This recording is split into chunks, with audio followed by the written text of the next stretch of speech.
Muy bien, entonces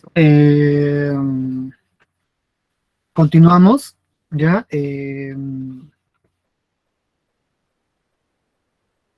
Tenemos las guerras civiles, ¿no? Y decimos pues que una de las principales alternativas que tuvo el rey de España fue pues nombrar a don Pedro de la Gasca para que haga la pacificación.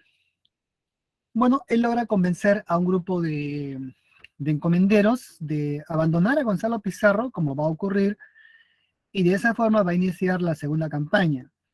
¿Ya? Si la primera fue la de Ñequito, la segunda va a ser la de Guarina. ¿Ya? Aquí, a pesar del esfuerzo de los fidelistas liderados por Diego Centeno, van a ser derrotados en la batalla de Guarina. ¿Ya? O sea, ¿no? Así se produce. Y finalmente, en la tercera campaña, ya don Pedro de la Gasca, ¿no? Aquí destaca Francisco de Carvajal, aquí se le ve, ¿no? A Carvajal. Él vence a Diego Centeno justamente en la batalla de Guarina. ¿Ya? En la tercera etapa, el mismo Pedro de la Gasca conduce las tropas y vence a Gonzalo Pizarro en la batalla de Jaquijahuana. Bien, ¿no? Aquí vemos esta imagen de las cabezas de Gonzalo Pizarro y Francisco de Carvajal. Uno dirá por qué tanta crueldad, ¿no? En estas exhibiciones de cuerpos o partes del cuerpo. Sucede que de acuerdo a ley, o sea, en el derecho castellano, el delito de rebelión contra el rey se castiga con el descuartizamiento, por esa razón. Recordemos que cuando Tupac Amaru también fue derrotado, ¿no? Tupac Amaru, su cuerpo fue desmembrado y partes se llevaron a Tungazuca, ¿no? Sus cacicajos del brazo al Cusco, ¿no? La cabeza a Tinta, etcétera, ¿no? Entonces lo mismo ya pasó con las distintas partes del cuerpo de estos, ¿no? Conquistadores, ya que la cabeza quedó allí en una picota y el resto del cuerpo fue repartido pues en distintas partes del territorio del Perú, ¿no?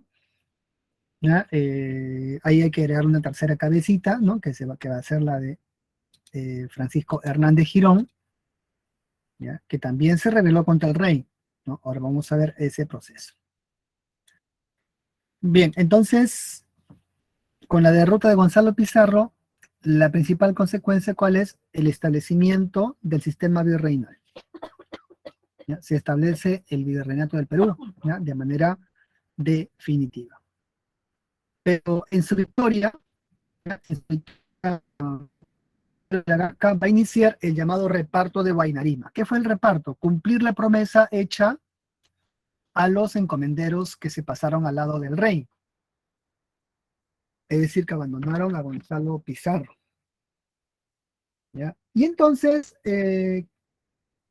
aquí la Gasca reparte encomiendas, pero muchas encomiendas pobres, o sea, encomiendas que no tenían mucho valor comercial.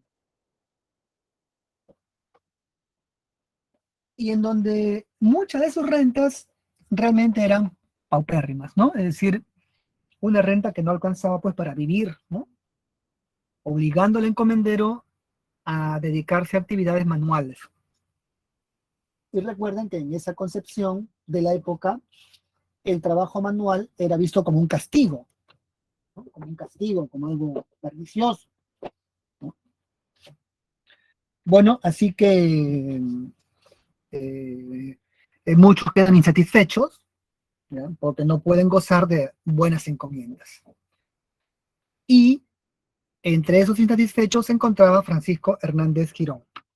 ¿Ya? Él va a iniciar la llamada rebelión de los insatisfechos, a raíz del famoso reparto que está mencionado allí, ¿no? Reparto de Guaymarín. Bueno, ¿cuáles son los sucesos? Tenemos dos batallas. ¿Ya? Uno, la batalla de Chuquinga, ¿ya? Chuquinga, que va a ser la victoria de Hernández Girón, pero la segunda, la batalla de Púcara, va a ser una derrota catastrófica. Así que Hernández Girón, derrotado, también será asesinado, colgado y, bueno, descuartizado y colocada su cabeza en el centro, ¿no? De una picota no, la picota es el palo, en la plaza del Cusco. Y finalmente, ¿no? ¿Cuál es la consecuencia? La reafirmación del poder de la corona española. Mayor información la pueden encontrar en las crónicas de Pedro Ciese León. Miren, ¿no? Todas son las crónicas en varios tomos. Guerra de las Salinas entre Almagro el Viejo y Pizarro. Guerra de Chupas entre Almagro el Mozo y Cristóbal Vaca de Castro. Guerra de Quito entre el virrey Blasco Núñez de Vela y Gonzalo Pizarro. ¿Ya? Entonces aquí tenemos la primera guerra civil entre los socios, la guerra de Chupas entre el hijo de Almagro contra el gobernador Vaca de Castro, y aquí la de los encomenderos, ¿no? La de Gonzalo Pizarro contra el primer virrey que fue muerto. ¿Ya? Ya lo encuentran ustedes ahí, mayores detalles. Y ahora veamos la resistencia inca. ¿Alguna pregunta?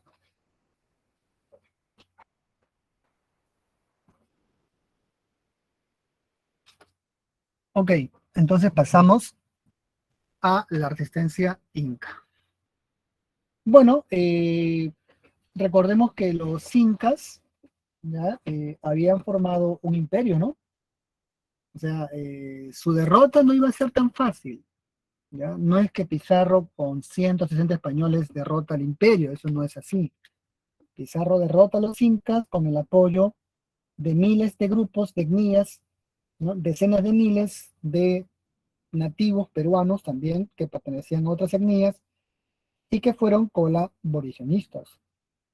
El mismo Pizarro tenía un amante, igual que Hernán Cortés, que tuvo a Malinche, ¿no? A Marina. También Pizarro tuvo a un amante, ¿no? Inés Guaylas, ¿ya? Cuya madre le envió 10.000 guerreros para defender a Pizarro en la batalla de Lima, ¿no? Como vamos a ver ahora. Bueno, entonces, el objetivo, ¿ya? De esta resistencia fue recuperar el poder político, ¿no? Que es lo que quería justamente Manco Inca, ¿no? Quería expulsar a los españoles y recuperar su trono, ¿ya? Y al no conseguirlo, ¿ya? En muchos casos buscaron beneficios para la élite rebelde. Como fue el caso, por ejemplo, ¿ya? De Saidi Tupac, que más bien pidió una encomienda y se la dieron, ¿no? Le dieron encomiendas, ¿ya? Beneficios. Y también del famoso Cristóbal Pauyo Inca, que fue hermano de Huáscar, ¿no? Bueno, él también era un colaboracionista, ¿ya? Que se benefició de este apoyo que dio a los españoles también, ¿no? El famoso Cristóbal Paulo Inca, ¿ya? Que también tuvo pues muchos privilegios, ¿no? Entonces, ese es un caso, ¿ya? El de estos incas coloniales, ¿no? Porque pertenecían pues a las panacas y a las familias dinásticas, ¿ya? Bueno, veamos el proceso. ¿Ya? Esto va a comenzar con la rebelión de Manco Inca en 1536. ¿Ya? Es una famosa rebelión, ¿sí? Porque muestra que Manco Inca también puede ser, ¿no? Debido a su deseo de recuperar su poder, ¿no? Como Inca y expulsar a los españoles de las tierras, ¿no? Del Tahuantinsuyo, del Perú.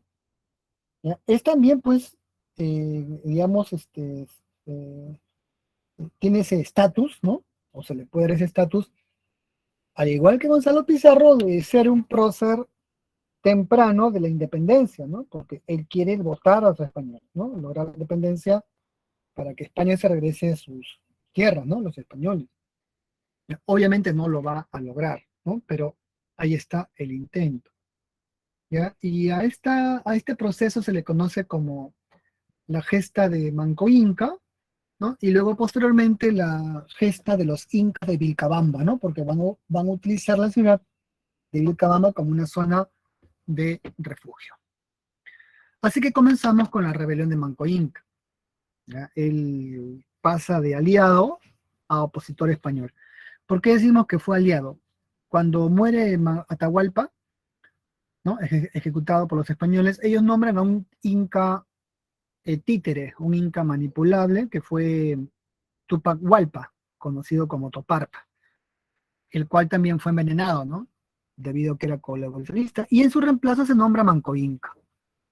Manco Inca porque acepta ser elegido, porque buscaba derrotar, ¿no? Obviamente colaborando primero con los españoles a las facciones que habían quedado del Inca Atahualpa, por esa razón. Pero una vez que se produce ya la derrota, ¿no? de estos generales, Manco Inca va a iniciar su propia rebelión, ¿no? Siendo ya un opositor.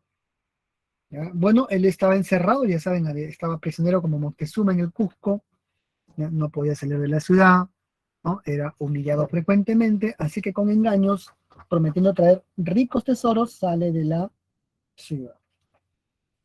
Llega al Valle de Ucay y ahí hace el famoso juramento. ¿No? ¿Qué jura Manco Inca? Bueno, ya jura este, expulsar pues a los españoles, ¿no? Y restablecer las glorias del imperio del Tahuantinsuyo. ¿Ya? Así que lo primero que va a hacer es sitiar la ciudad del Cusco, ¿ya? Incendia la ciudad, ¿no? Como se ven los dibujos de Guamampoma, el quema la ciudad, pero va a ser derrotado en varias batallas, ¿no? Sobre todo Ollantaytambo y Sacsayhuamán. ¿Ya? Aquí vemos en esta batalla de Sacsayhuamán, miren, ¿no? Entonces, todos los libros son los libros de Guamampoma, ¿no? Ahí se ve la resistencia, ¿ya? Y acá el libro, ¿no? Este es un libro también de consulta, si alguien quiere profundizar más, ¿ya? La guerra de reconquista inca, porque es de reconquista, ¿no? Y acá esto que se encuentra en Chivay, ¿no? En el Colca, en Arequipa, ¿ya? La famosa escultura de Cahuine, ¿no? Ahí está el famoso guerrero, ¿ya? De la batalla de Sacsayhuamán, ¿no? Que prefirió suicidarse a caer en manos de los españoles. Entonces sí tenemos héroes incas. Este es uno de ellos, ¿no? Son héroes, ¿no? Contra el dominio colonial, ¿no? Es todo un símbolo. Bueno, entonces esto respecto a la, ¿no? a la batalla del Cusco, miren, Sacsayhuamán, ¿no? Manco Inca, así lo describen, no los incas, sino los propios españoles describen a este famoso Cahuide, que resistía pues en Sacsayhuamán como un guerrero, ¿no? Más de 20 hombres no podían vencerlo, ¿ya? Recuerden que Manco Inca supo utilizar las armas de los españoles, ¿no? Ahí se ve, ¿ya? Usaban espada, ¿no? Se puso como una suerte de armadura, escudo, en fin, ¿ya? El mismo Manco Inca utilizaba caballo, usaba arcabuz, ¿ya? Y con esto va a iniciar la campaña sobre Lima, ¿no?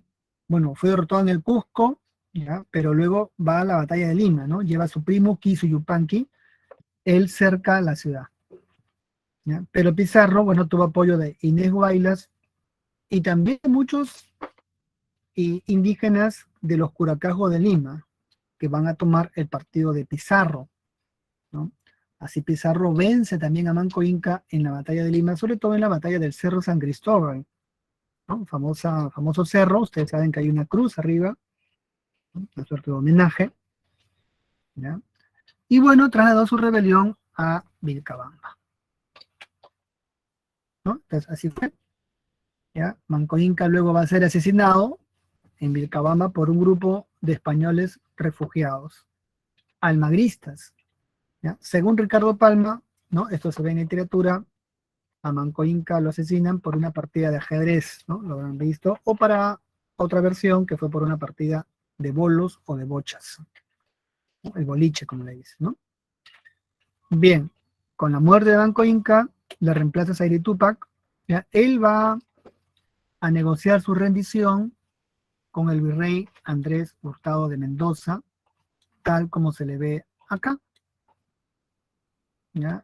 Y bueno, ¿no? Aquí Zaire Tupac, él, bueno, recibe a cambio una encomienda en el Valle de Yucay, ¿no? Comprometiéndose a salir de Vilcabamba y en efecto sale de Vilcabamba. Bueno, luego tenemos a Titu Cusi Yupanqui. ¿ya?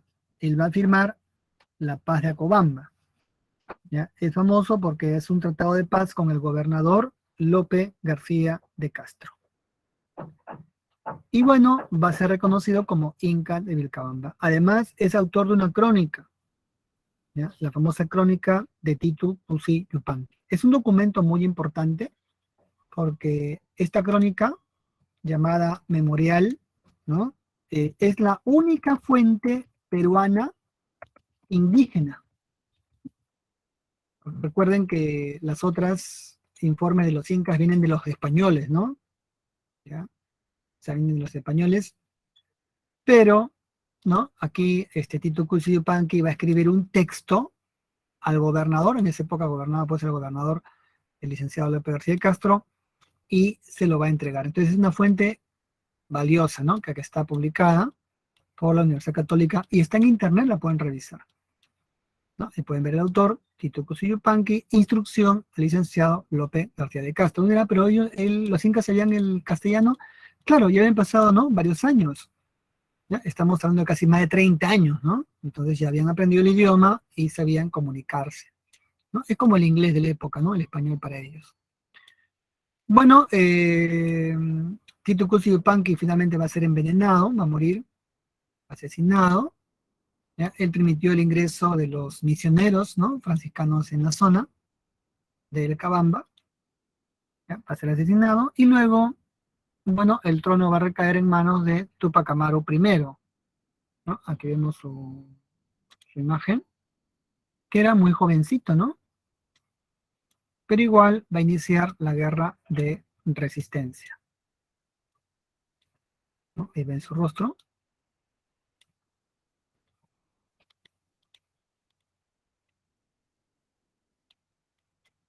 ¿no? Ahí está.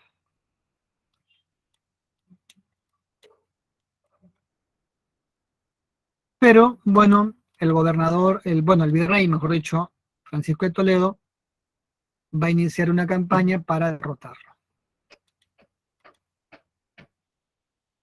¿ya? Y así derrotado, ¿no? Va a ser ejecutado en la Plaza del Cusco en 1572. ¿Ya? Ahí vemos las consecuencias, ¿no? ¿Cuáles son las consecuencias? Sometimiento de la élite incaica, ¿ya? Surge el Taqui Oncoy,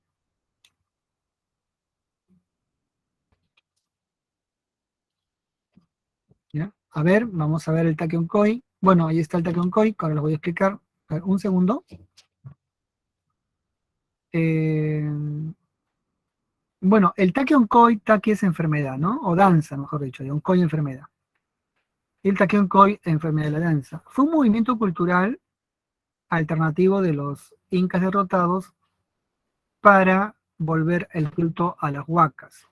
Entonces el Taqueoncoy es una respuesta al proceso de la evangelización, ¿ya? Entonces estos tarpuntaes, miembros del clero incaico, ¿ya? Buscan que los incas o los indígenas peruanos, ¿no? Volvieran el culto a sus antiguas divinidades, ¿ya? Se hizo extensivo, ¿no? En Ayacucho, ¿ya? Comenzó a difundirse y bueno, fue un movimiento cultural muy importante de resistencia. Para vencerlo, ¿no? El clero, el sacerdocio peruano, bueno, tuvo que implementar una campaña conocida como campaña por la extirpación de las idolatrías, ¿ya? Y así el Taconcoy pudo ser controlado, ¿ya? Entonces el Taconcoy representa una alternativa religiosa, una suerte de movimiento cultural o espiritual o religioso para enfrentar el poder cultural de los españoles, debido a su fracaso militar, ¿no? De los incas. Y surgió también el mito del Incarri, ¿no? El llamado mesianismo indígena. ¿Por qué?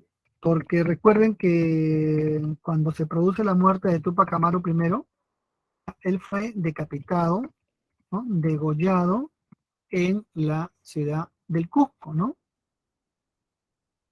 ¿Ya? Entonces, de acuerdo al mito del Incarri, ya el Inca en realidad no ha muerto, sino que la cabeza está oculta, ¿no? Y está el cuerpo otra vez juntándose nuevamente para volver otra vez a su,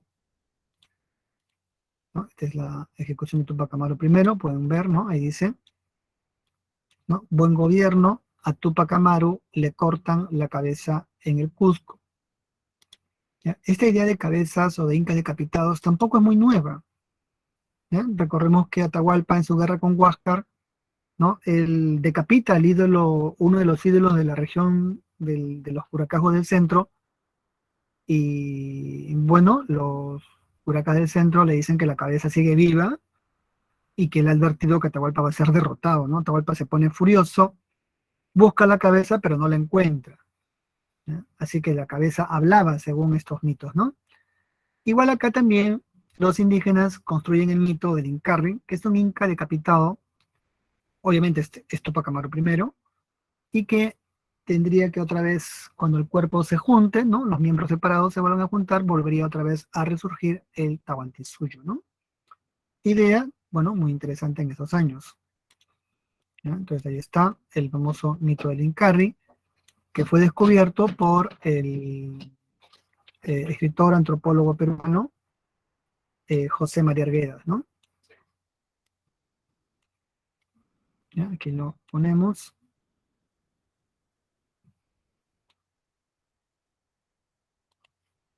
Y bueno, como les comentaba, ¿no? Aquí mejor lo agrandamos, ¿ya? El tema del Incarri, ¿no? Y los incas del Cauca. Muy bien, ¿ya? Entonces con esto terminamos, ¿no? La guerra de resistencia inca.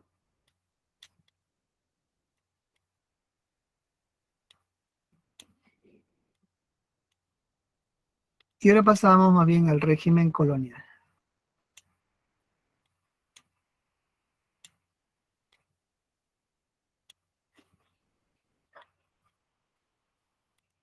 ¿Ya? Ok. Bueno, ahí está esto. Gobierno colonial, ¿no? O gobierno virreinal. ¿Ya? El régimen es el régimen colonial.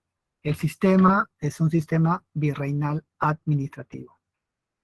Entonces, como pueden ver, es un sistema de gobierno establecido por el imperio, ¿no? La metrópoli española, con el fin de consolidar y centralizar el poder de la corona española sobre sus dominios americanos.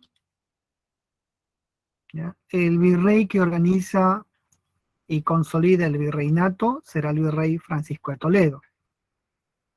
¿Ya? Ahí vemos su gobierno, ¿no? Ha sido el virrey que ha durado más tiempo en el cargo, 12 años, desde 1569 hasta 1581.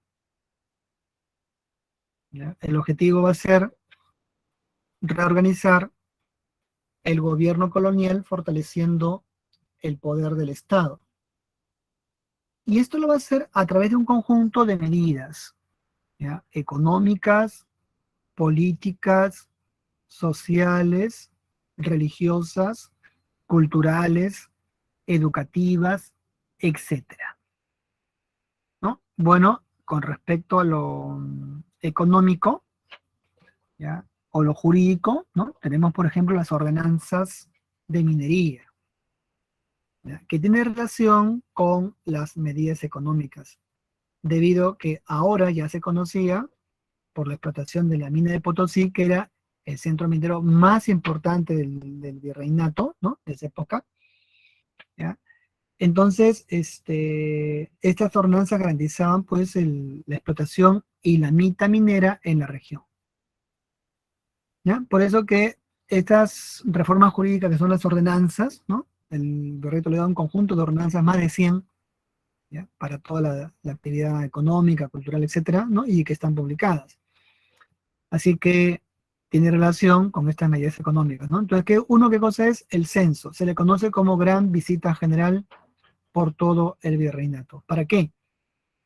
Para saber cuánta cantidad de población tributaria existía en el Perú. Y así hacer el prorrateo del tributo, pues, ¿ya? Porque de acuerdo a la población se hace el tributo, ¿no? En esta época, ¿ya? Entonces, por eso que una vez que supo, ¿no? La cantidad de población tributaria, va a ordenar tasar el tributo en dinero. ¿Por qué decimos que tasa el tributo en dinero? Porque antiguamente, ¿ya?, los peruanos derrotados, ¿no?, los peruanos, ¿ya?, están derrotados, ¿no?, los antiguos peruanos lo pagaban en especie, ¿ya? Entonces, al pagarlo en especie les daba cierto margen de liberación, ¿no?, de la presión tributaria, ¿ya? Porque podían dar una especie, o sea, podían dar un carnero, una llama, de repente en buen o mal estado, ¿no?, o no tan grande o pequeña, ¿ya? Porque es lo que decía la norma, ¿no?, el pago de tributo. Pero ahora, ¿ya?, para incorporar al Perú, ¿no?, a la economía mercantilista, ¿no?, donde se paga impuestos al comercio, ordenó que el tributo sea pagado en dinero. Entonces monetizó el tributo y obligó a los peruanos, ¿no?, a los peruanos que habían sido derrotados en la conquista, ¿ya?, a pagarlo en dinero, obligándolos a vender sus productos de tierra o de ganado en un mercado. Por eso que a Toledo se le recuerda por eso, ¿ya? Los mercados que los incas habían conocido el mercado, ¿no?, el catu, pero eran como una suerte de ferias, ¿no?, donde los incas generaban una suerte de feria, mercado, ¿no?, donde se hacían intercambios. Ahora va a ser permanente, ¿ya? ¿Por qué? Porque los indígenas van a tener que constantemente intercambiar sus productos en el mercado y venderlos por una suma de dinero. Y con ese dinero pagarle al corregidor la mita o pagar su respectivo tributo. Así que entonces tenemos la tasación del tributo, ¿ya?, en dinero y el restablecimiento de la mita. Ahora la mita se va a hacer, ¿no?, igual por el virrey Toledo y por turnos, aplicada a las diferentes comunidades, ¿ya? De esta manera la mita se convierte en un sistema muy abusivo, ¿no?, que va a cargar sobre la población indígena, ¿ya? Entonces ese es uno, ¿no?, o varias medidas económicas. ¿Cuáles son estas medidas sociales? ¿Ya? Las reducciones indígenas. ¿Qué es una reducción indígena? Bueno, es una población que ha sido reubicada o reducida a un espacio territorial determinado. A ver, un segundito.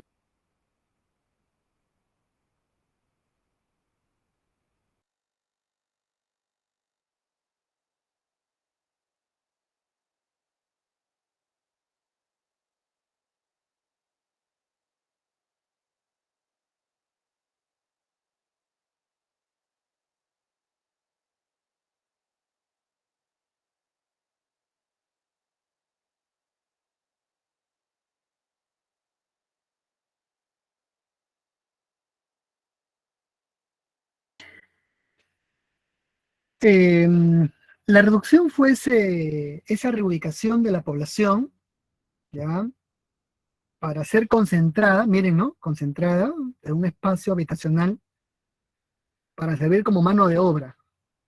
¿Dónde se colocaban estas reducciones? Cerca de una ciudad o un asiento minero, porque de allí se sacaba la mano de obra. Entonces tenía que estar esta población cerca al centro minero, obviamente, o a las haciendas o a la ciudad. En el caso de Potosí, la reducción de Potosí era enorme, ¿no? Hay una mano de obra disponible para ser utilizada en la mita, ¿no?, minera. No podía estar lejos. Y en el caso de Lima, ustedes conocen el cercado de Lima, lleva ese nombre el cercado, ¿ya?, que está, ¿no?, yendo hacia, saliendo del centro, ¿no? Porque ese fue el nombre que tuvo la reducción de Lima, el cercado de indios de Lima. Y le decían cercado porque la reducción tenía una cerca de madera, de vallas de madera muy altas donde los nativos no podían salir.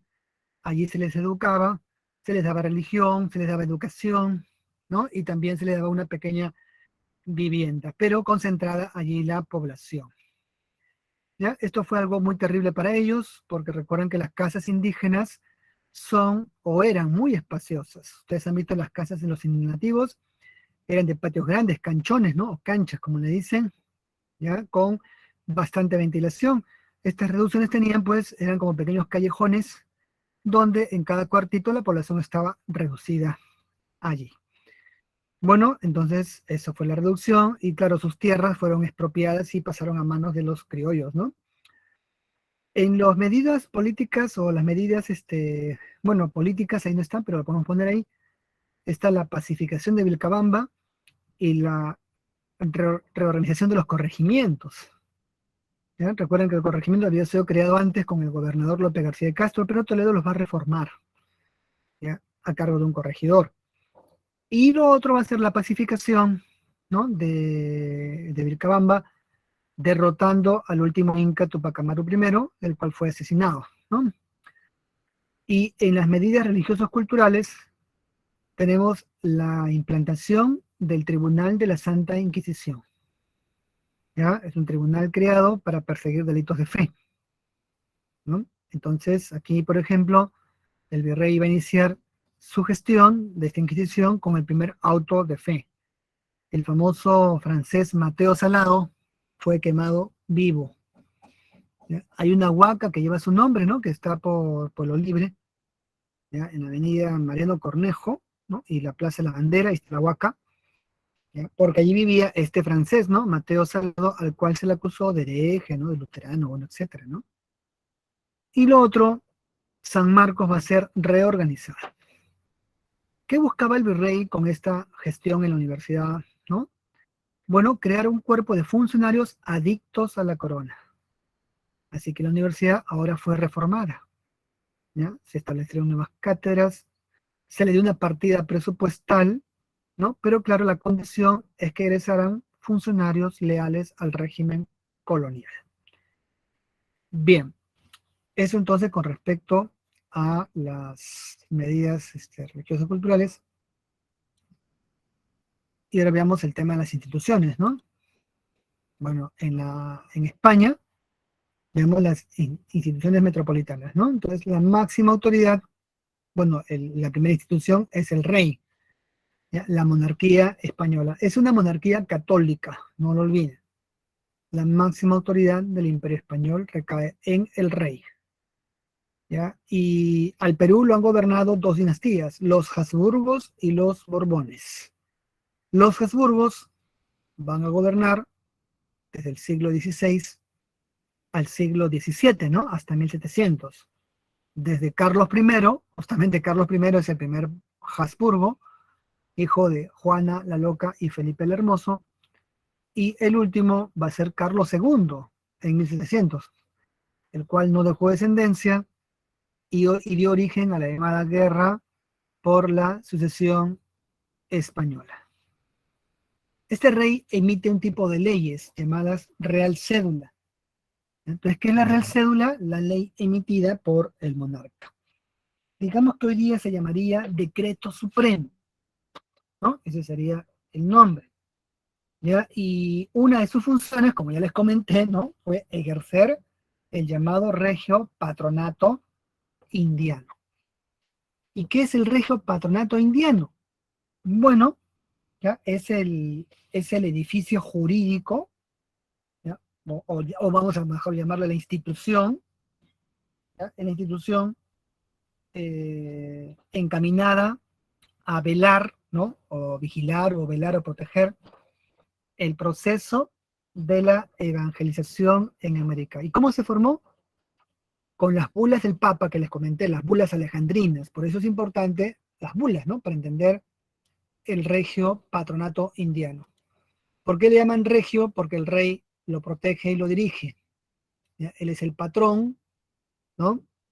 Que conduce el proceso de la evangelización. Y usted dirá, ¿y por qué no el Papa?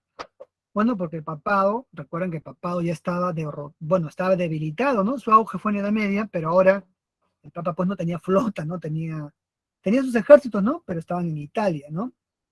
Pero la flota la tiene el rey, o sea, es el imperio, ¿no? Así que el Papa va a tener que aceptar esta realidad, ¿no? Y así que el rey les da el diezmo, ¿no? Recuerden que el diezmo es un ingreso a la 10ª parte de la producción agrícola que iba en beneficio de la iglesia. ¿Pero quién se le da? Se le da el rey de España, ¿ya? Entonces así protege de manera económica la evangelización y decide, ¿no? qué órdenes deben venir a América. No cualquier orden, ¿no? Entonces, ese es el regio patronato indiano. Y la otra es, bueno, ese es el rey, ¿no? Veamos ahora el Real Consejo y Supremo de las Indias.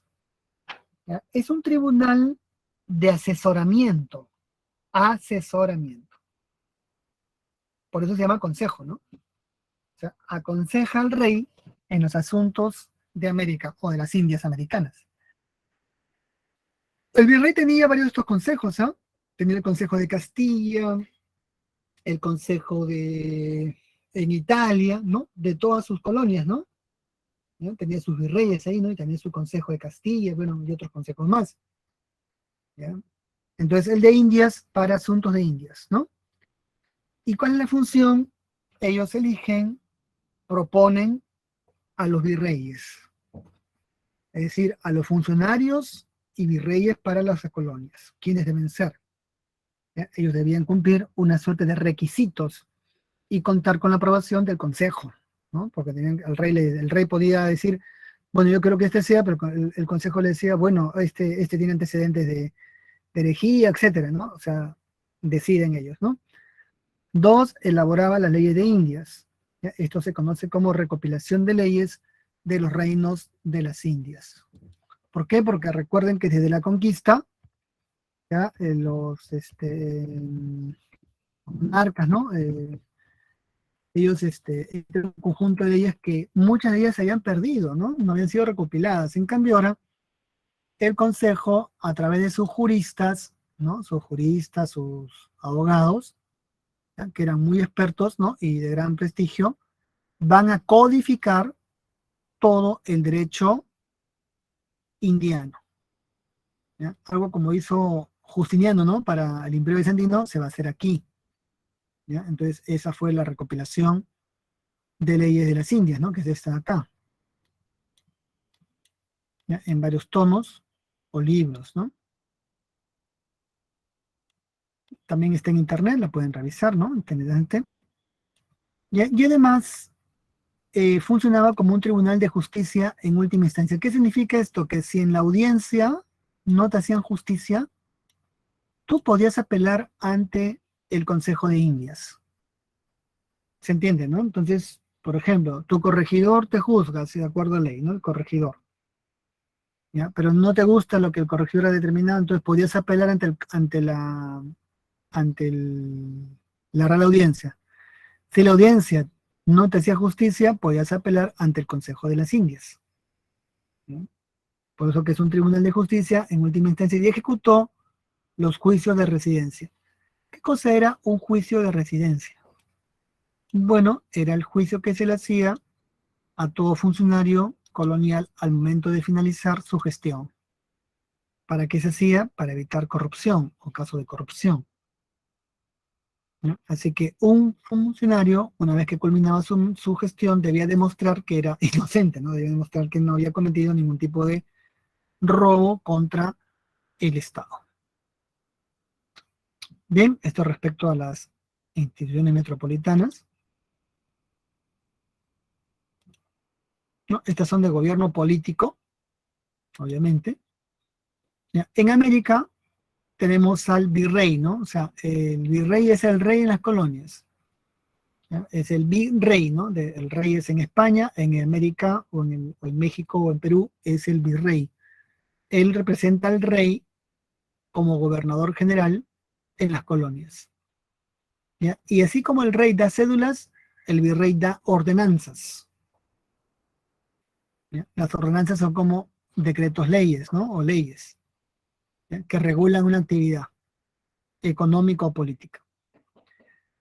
A su vez es capitán de armas, ¿por qué? Porque un requisito para ser virrey era pertenecer a una orden militar, nobiliaria, y solamente habían tres, ¿no? La orden de Calatrava, Alcántara y Santiago. Entonces debía ser miembro de una de estas órdenes militares, por lo tanto, para ser jefe de las armas, ¿no? En la colonia, como hoy sería un presidente, ¿no? Jefe supremo de la Fuerza Armada, bueno, ahí era capitán de armas. Y también tenemos como función administrar la Real Hacienda como superintendente de Real Hacienda. Es decir, él era quien quien fiscaliza los ingresos que la corona debía tener. ¿Ya? Era una función obviamente colonial, ¿no? Como ustedes pueden ver.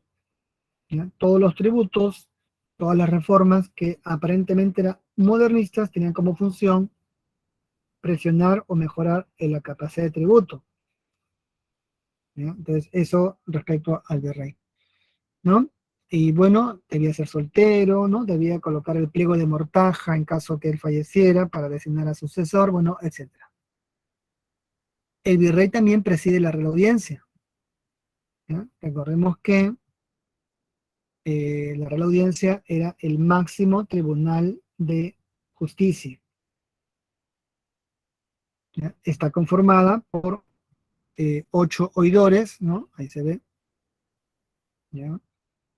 Y administra justicia en asuntos civiles y militares.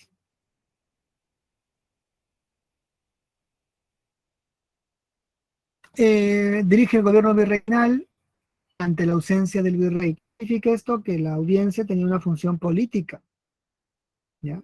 Si el virrey moría o estaba ausente, la audiencia se hacía cargo del gobierno, ¿no? Así era, ¿ya? Y bueno, habían audiencias en Lima, ¿ya? Charcas y Quito, cada una con su respectiva jurisdicción territorial. ¿Qué significa esto? Que, por ejemplo, que se encontraban bajo la jurisdicción de Quito no podían ser juzgados en Lima y viceversa. ¿Ya? Entonces, la audiencia de Quito, por ejemplo, tenía función hasta la región de Jaén y Maynas, ¿no? Luego, con las reformas que se hacen en el siglo XIX, Jaén y Maynas pasan a estar bajo la jurisdicción de la audiencia de Lima. Por eso que el papel de la audiencia ha sido importante, porque logró determinar la capacidad de control del territorio sobre una población, ¿ya? Y claro, el territorio, ¿no? Y de ahí nace pues estos temas del derecho, ¿no? De uti possidetis y otras cosas más, ¿no? Bueno, el corregidor, ¿ya? Él supervisa, ¿no? La justicia en las provincias. Es su principal juez, ¿ya? Y organiza la mitad, recauda el tributo, realiza repartos de mercancías y administra justicia. ¿Por qué se dice ahí que fue el funcionario más odiado? ¿No? Porque cometía abusos sin nombre. ¿Ya? Aquí lo vemos. El corregidor de Minas, ¿no? Como dice Juan Poma, ¿cómo lo castiga? El corregidor era un abusivo, ¿no? Si no pagaban el tributo, podía secuestrar a las personas, miren, ¿no? Y ultrajar a su familia, esposas, hijas, bueno, hijos, etcétera, ¿no? Por eso que fue un personaje muy cruel, ¿ya? Y es por eso que los Tupac Amaru se rebelan contra este personaje tan odioso en la historia, bueno, de la administración eh, colonial, ¿no? ¿No? Ustedes pueden ver ahí, ¿no? Así los trataban a los que no pagan el tributo, lo cual es un crimen hoy día, ¿no? Bueno, así era. No le importaba si el indio o los peruanos tenían, pues, dinero o no tenían dinero, para él el tributo no pagas, y así funcionaba la ley en esa época. Los peruanos, por ejemplo, sufrían mucho, ¿no? ¿Ya? Por eso que se hizo odioso ante ellos, ¿no? Y bueno, ¿ya? Entonces también tenemos el que preside el cabildo, ¿ya? Los cabildos, que son el gobierno municipal, ¿ya? Se encargan de mantener el orden público a través de los alcaldes, ¿no? Los alguaciles, ¿ya? Entonces el cabildo administra el local de la ciudad y lo dirigen alcaldes, regidores y oficiales reales. ¿Ya? ¿Quién fue el primer alcalde de Lima? Fue Nicolás de Rivera el Viejo, ¿no? Así se le llama. La reducción son pueblos de indios que congregan a los naturales, ¿ya? Para estar a cargo del gobierno de un cacique local, ¿no? Y su función es servir de mano de obra, como se puede ver, en manos de los españoles, ¿no? O para abastecer de mano de obra a la ciudad o al asiento minero. Y esa imagen lo explica muy bien, ¿no? ¿no? Este es el nativo, y bueno, trabaja a latigazos, ¿no? Recordemos que el sistema colonial era muy cruel. ¿Ya? Wamampoma, cuya crónica estuvo perdida, no se conocía mucho esto, pero Wamampoma hizo esas denuncias en su tiempo. La crónica de Wamampoma es de esta época, ¿no? ¿Ya? Y estas denuncias, obviamente, ¿ya? No fueron conocidas hasta que la crónica fue publicada, ¿no? Aquí está, ¿ya? Por ejemplo, los tambos, miren, ¿no? Así los trataban a los peruanos de esa época. También a los esclavos le daban este trato, miren, a Palo, ¿no? Igual aquí, ¿no? Esa era la relación de tipo asimétrica, ¿no? Que se daba, no respetando incluso la condición de la edad, porque le golpeaban así en la cabeza para que tejan mejor o trabajen mejor, ni la condición de género. Esto se ve en un taller de telar, ¿no? Entonces lo pueden ver ahí, dice Guamampoma, ¿no? El padre Fray Dominico, soberbioso, colérico, ¿no? Que a yuntas solteras, claro, abusaba de las mujeres, ¿no? Como se dice. Y nacían niños así, ¿no?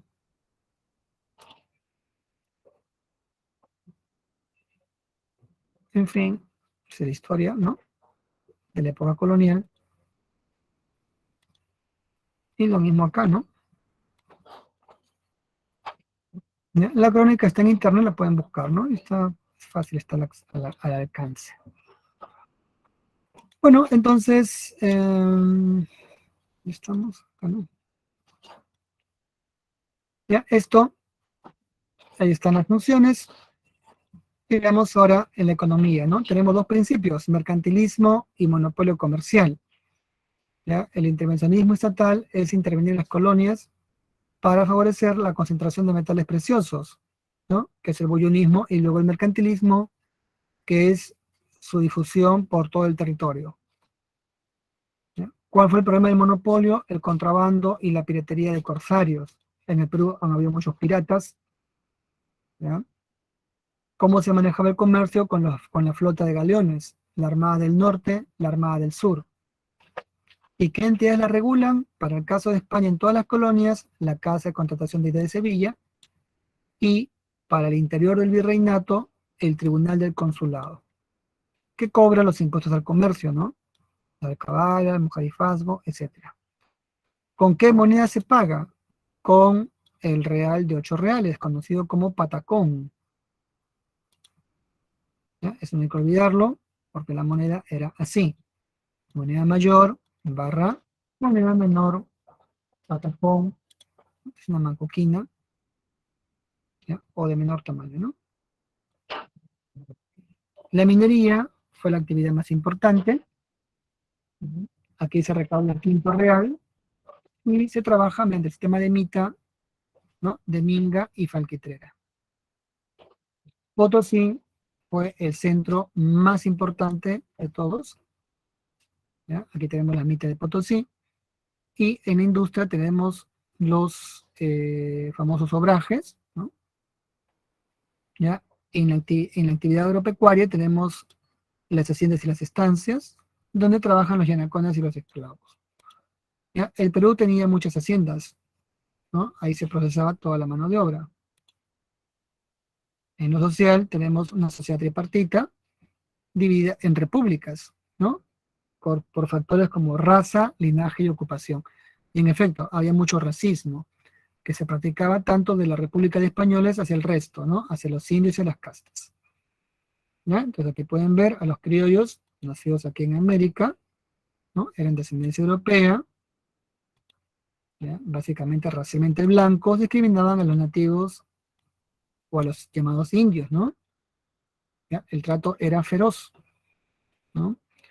Bueno, a los indios les permitían tener sus colegios de la nobleza indígena, los curacas, y los indios de cédula y forasteros, bueno, eran los que trabajaban en las haciendas, ¿no? Las castas fue la combinación de diferentes grupos sociales. Aquí podemos ver negro con indio sambo, blanco con india mestizo y blanco con negra mulata.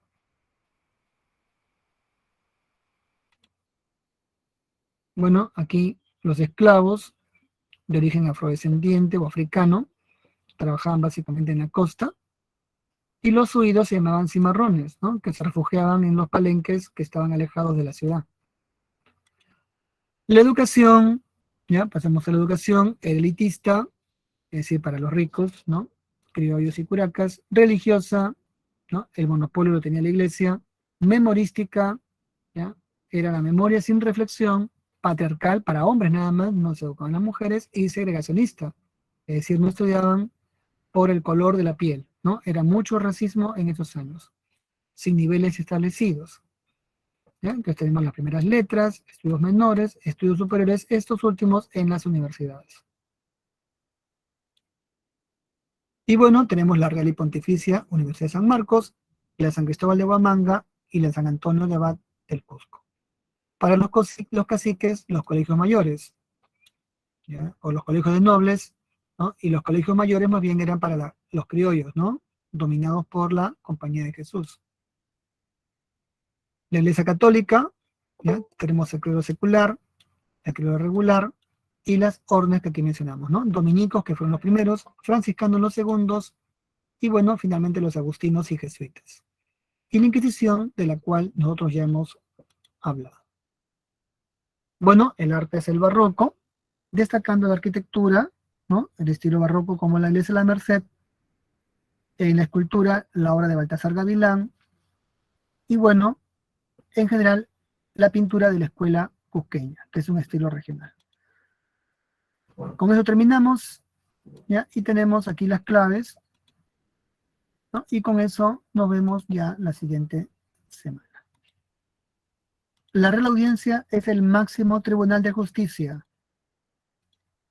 que podía también gobernar el virreinato en caso que el virrey falleciera. Bien, jóvenes, muchas gracias, hasta luego. ¿Ya? Ahí están las claves, un abrazo.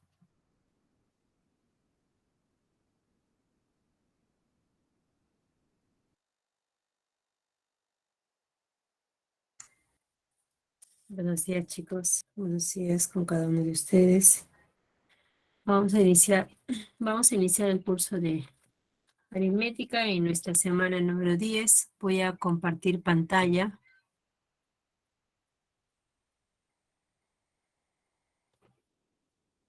No puedo compartir. A ver. Señorita auxiliar, no puedo compartir pantalla. No sé si podría salir un instante para poder compartir. Un momentito, sí, creo que un momentito, sí. Ahora sí. Ok. Ahora sí.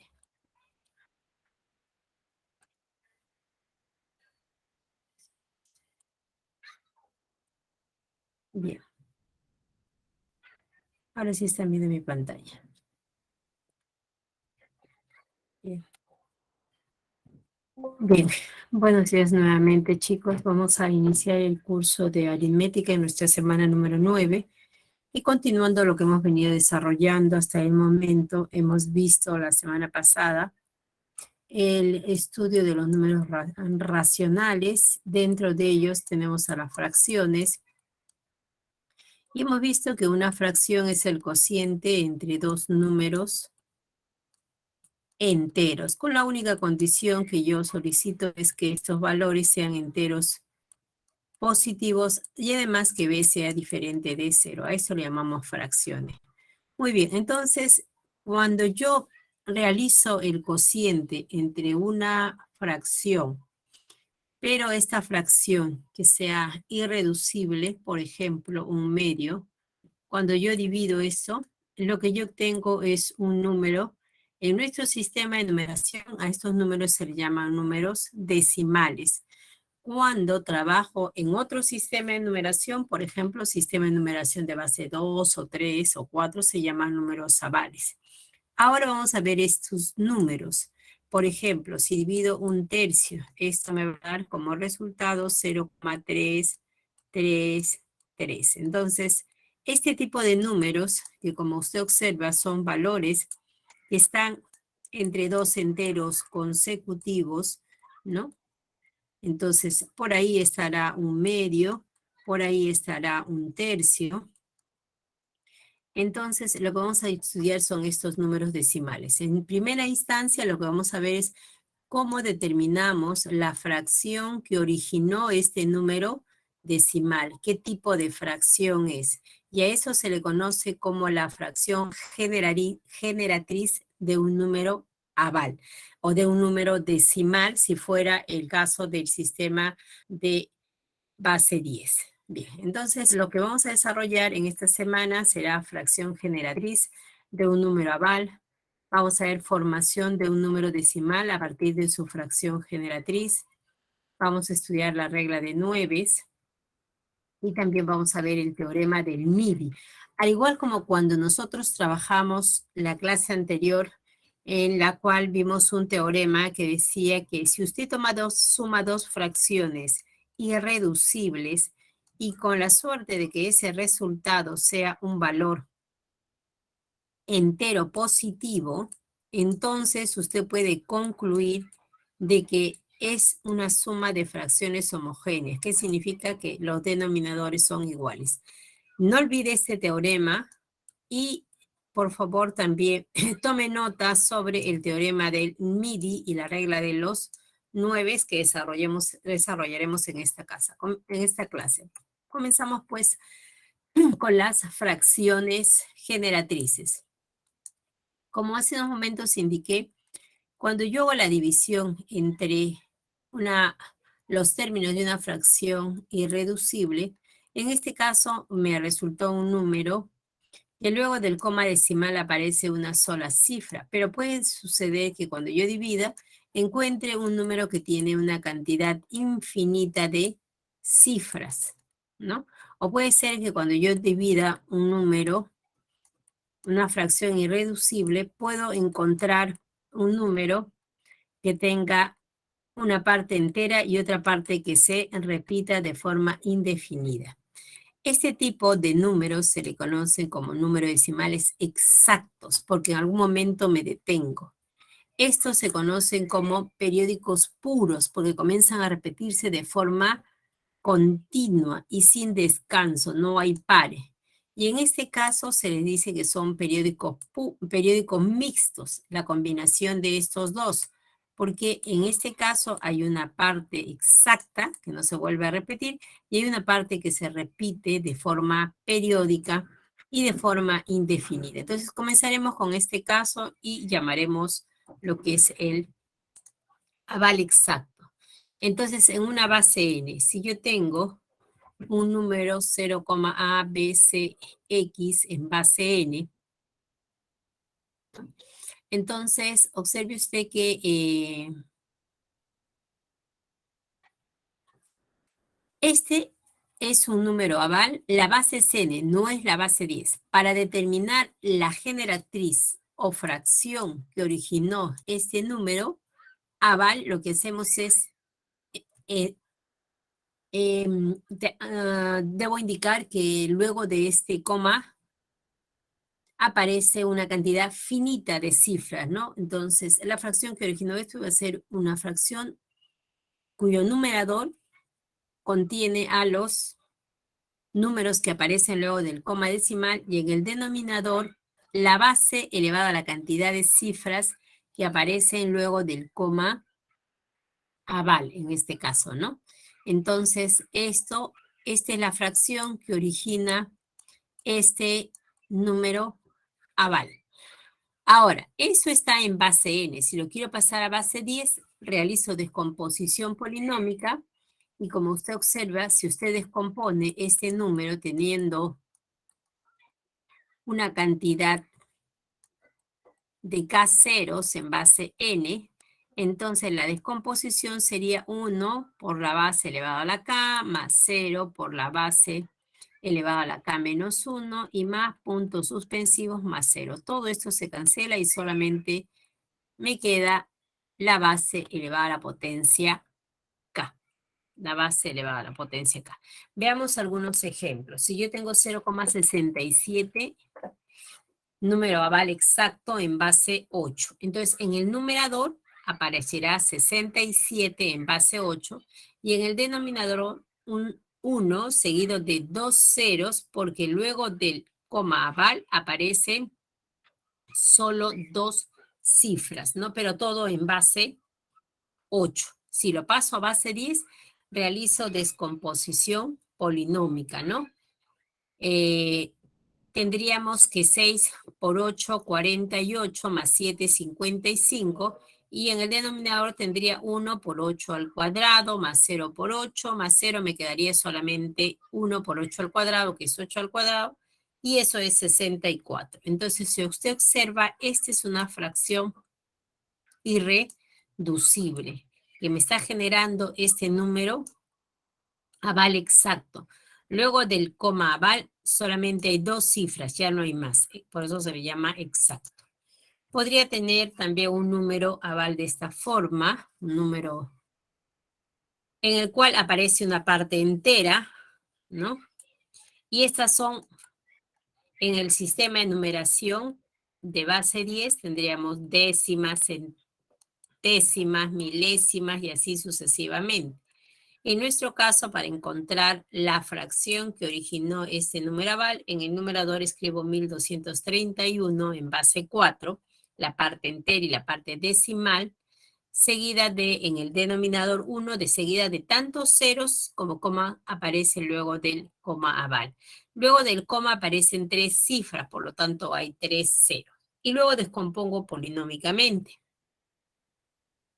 La descomposición sería 1 por 4 elevado al cubo, más 2 por 4 al cuadrado, más 3 por 4 más 1 en el numerador. Mientras que en el denominador sería 1 por 4 elevado al cubo, más 0 por 4 al cuadrado, más 0 por 4 más 0. Me quedaría solamente 4 elevado al cubo, quedaría como resultado 64.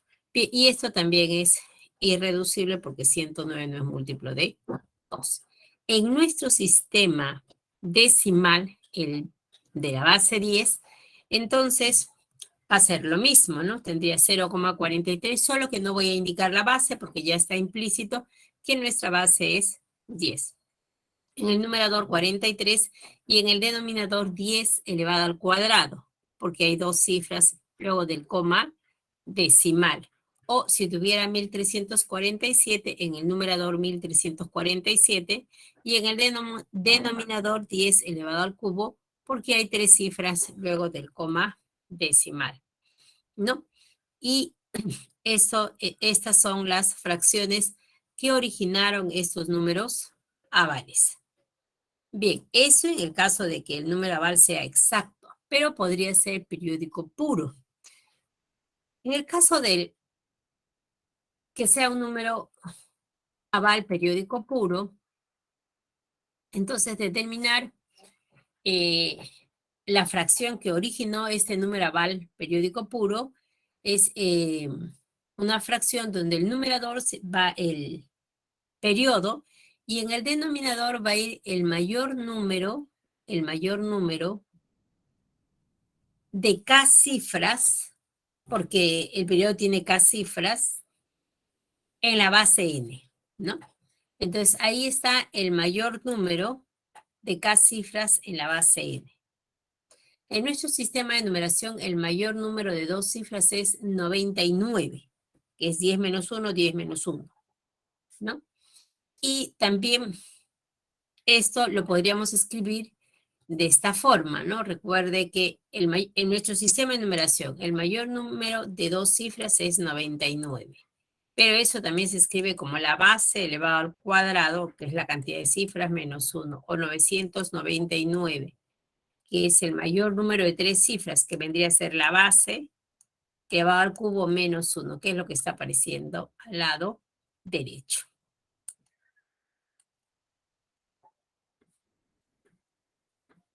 Bien, veamos un ejemplo. Yo tengo 0,32, puntos suspensivos 4. ¿Qué estoy indicando ahí? Entonces es igual a 0,32 periodo. 0,32 periodo. ¿En qué base? En base 4, ¿no? Eso está en base 4. Ahora bien, Para hallar su generatriz, en el numerador va el periodo y en el denominador el mayor número de dos cifras en base 4. ¿Cuál es ese mayor número? 33 en base 4. Si paso a base 10, descomposición polinómica. En el numerador sería 3 por 4, 12 más 2, 14. Y en el denominador sería 3 por 4, 12, más 3, 15. Sería 14 quinceavos, ¿no? 14 quinceavos. Bien, y si tuviera una parte periódica y luego una parte entera, como este número, ¿no? Entonces, el periodo, por lo general, en un número decimal, como nosotros trabajamos, recuerde que siempre va una media luna, ¿no? En la parte superior. Entonces, tengo 1,43 en base 5. Entonces, ¿cómo hago para determinar la fracción generatriz? En el numerador va 143, la parte entera y la parte de aval, en base 5, y le resto la parte entera. En el denominador, el mayor número de dos cifras en base 5, ya que el periodo tiene dos cifras, ¿no?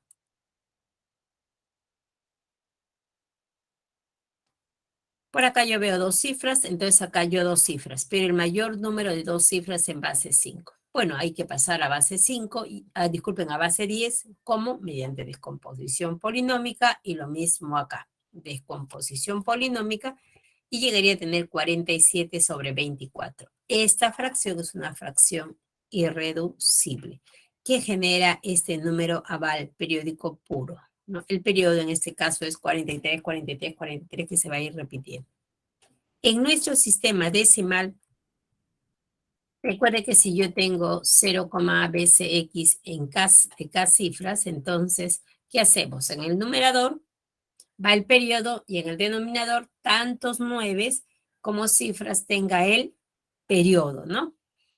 Entonces, si el periodo tiene K cifras, en el denominador deben ir tantos 9 como cifras tenga el periodo. Y en nuestro sistema de numeración sabemos que 9, que es el mayor número de una cifra, es 10 menos 1, 99, que es el mayor número de dos cifras, es 10 al cuadrado menos 1, y así sucesivamente. Por ejemplo, 0,2 periodo, número decimal periódico puro. Su generatriz sería 2 novenos. O si yo tengo 1,73 periódico, entonces su generatriz sería igual a 173 menos 1 sobre 99. ¿No? Y desarrollando tendría 172 sobre 99. Bien, entonces esta es la forma de determinar la fracción que originó estos números avales. Ahora veamos qué es un aval periódico puro. ¿Cómo encontramos la generatriz para un número aval periódico puro? Periódico mixto, disculpe. No periódico, sino periódico mixto. Bien. Entonces, en base n, ¿no? Entonces, ahí aparece, miren, 0, a sub 1 hasta a sub k.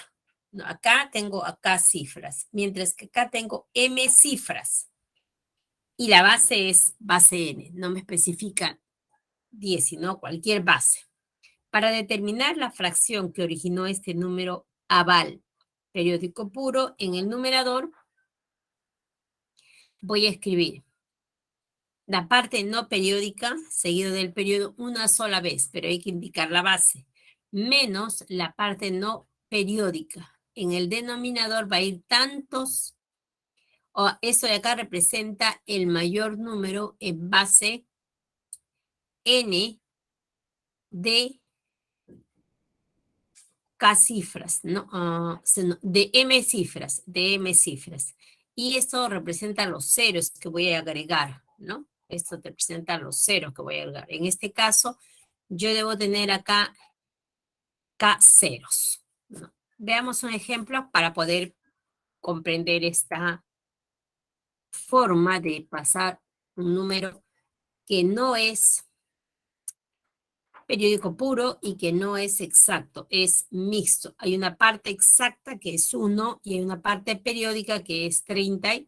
5. Entonces, en el numerador escribo 135 en base 6 menos 1. En el denominador, la base, que es 6, elevada a la cantidad de cifras que tenga el periodo menos 1 sobre 6 menos 1, ¿no? O también usted podría haber escrito arriba lo mismo, el número que aparece luego del coma decimal, repitiendo el periodo una sola vez, menos la parte que no se repite, y en el denominador es tantos 5, que es el mayor número en base 9, en base 6, ¿no? El 5 es la mayor cifra que se usa en base 6, seguido de un solo cero porque hay una sola cifra en la parte no periódica.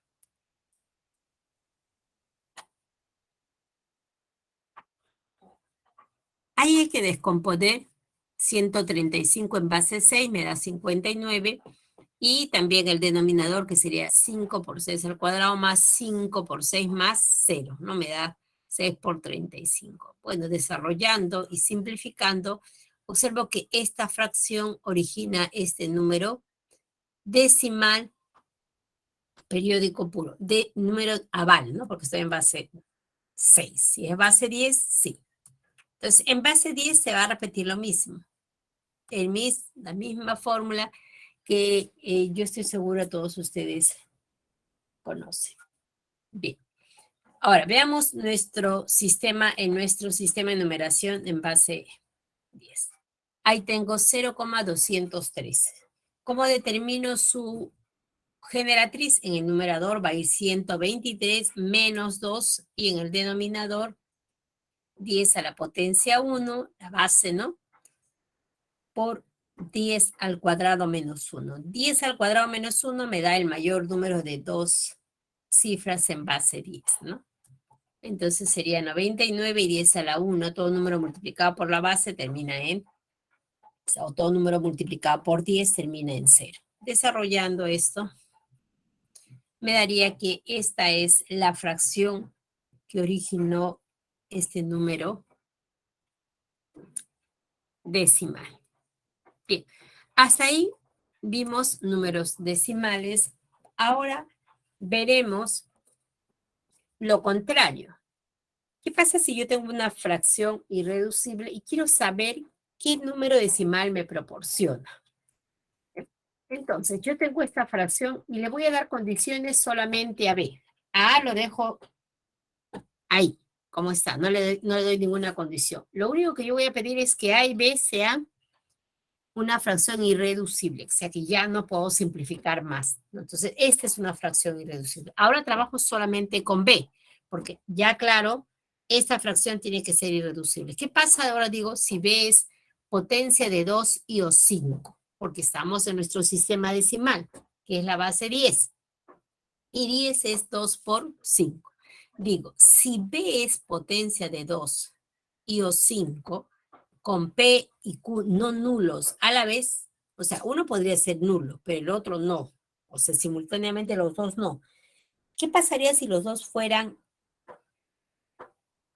ceros? Tendría 2 a la 0 por 5 a la 0 y eso me daría 1. No tiene sentido trabajar, ya no sería una fracción propia.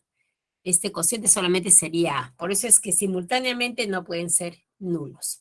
Entonces, me dice que el número que se obtiene, el número decimal correspondiente a esta fracción, tiene que ser exacto. Entonces, ¿qué me está diciendo acá? Usted tiene una calculadora ahí. Si usted divide 3 entre 80, por ejemplo, ¿no? Yo sé que esto de acá me va a dar 3 sobre 80 es igual a 2 a la cuarta por 5. A la potencia 1. Entonces yo digo, bueno, mirando solo la base, digo, esto me va a proporcionar un número decimal exacto, donde la cantidad de cifras que aparezcan luego del coma decimal será igual a 4, ¿no? Será de esta forma, 0, A, B, C, D. Efectúo el resultado y me dice si es correcto. Luego del coma decimal, solo tengo 4 cifras. ¿Cómo yo determino eso? Porque simplemente he observado los exponentes de estos factores primos. ¿Quiénes son? 4 y 5. El máximo entre ellos es 4. Se toma el máximo de estos valores. Vamos a borrar entonces el máximo entre P y Q. Por ejemplo, ahí tengo 21 entre 400. 21 descompuesto como producto de factores primos es 2 a la cuarta por 5 al cuadrado. Y entonces tomo el máximo entre 4 y 5. ¿Cuál es? 4. Entonces, lo que me dicen ahí es cuántos, nada más, ojo, muy atento en eso. ¿Cuántas cifras hay luego del coma decimal? No me preguntan quiénes son, sino cuántos son. Desarrollo la división de 21 entre 400 y me va a dar este número decimal, ¿no? 0,0525. Entonces ahí aparece 4 cifras.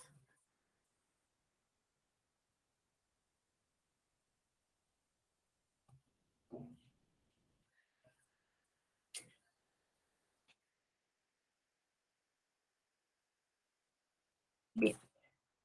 Veamos ahora el otro caso. ¿Qué pasa si B no tiene factor 2 o 5? O sea, B está desdoblado como producto de factores primos, pero ninguno de esos factores es un múltiplo de 2 o es un múltiplo de 5. Entonces, lo que voy a tener ahí es un número decimal periódico puro. Y la cantidad de cifras que van a aparecer en el periodo va a depender de esta condición. Se va a tomar como el mínimo con un múltiplo de los niveles 1 hasta el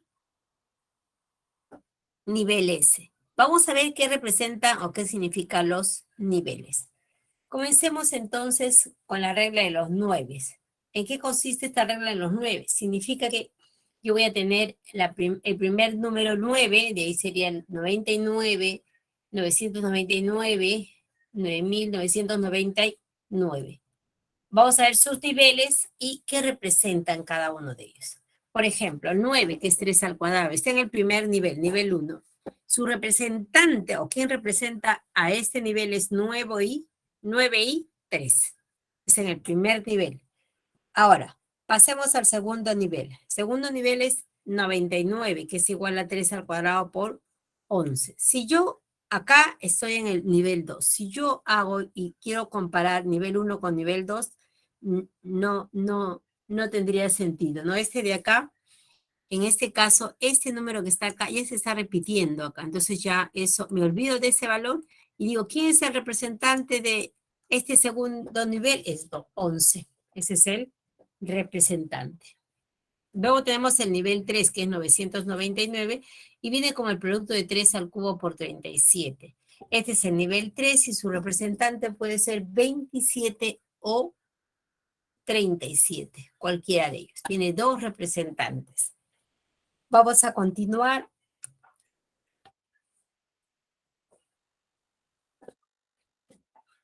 Tengo 3 al cuadrado por 11 por 101. Ya vimos clases anteriores que 101 es un número primo.